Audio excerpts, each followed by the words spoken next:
নোয়াখালী জেলার চাটখিল উপজেলার শাহপুর ইউনিয়নের শিবরামপুর সরকারি প্রাথমিক বিদ্যালয়ের নির্মাণাধীন ভবনের কাজের ধীরগতির জন্য দুর্ভোগ পোহাতে হচ্ছে শিক্ষক শিক্ষার্থীদের।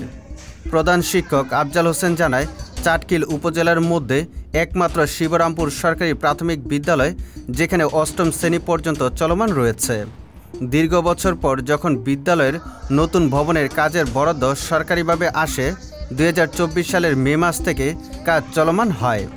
গত 8 মাস অতিবাহিত হওয়ার পরেও নতুন ভবনের কাজের ভালো অগ্রগতি হচ্ছে না। ঠিকাদার মোহাম্মদ হোসেনের সাথে যোগাযোগ করার পর কিছুদিন কাজের অগ্রগতি হলেও পরবর্তীতে তা স্থগিত হয়ে যায়। বর্তমানে আমি এবং আমার সহকারীগণ ক্লাস পরিচালনা করতে ভোগান্তির সম্মুখীন হতে হচ্ছে। বিদ্যালয়ের সহকারী শিক্ষকগণ, শিক্ষার্থী ও স্থানীয় এলাকাবাসী অতি দ্রুত নবনির্মিত ভবনের কার্যক্রম সম্পূর্ণ করার জন্য চাটখিল উপজেলা ও নোয়াখালী জেলার উপরোক্ত কর্মকর্তাদের দৃষ্টি আকর্ষণ করছে। সুজিত মণ্ডল, সবার কথা।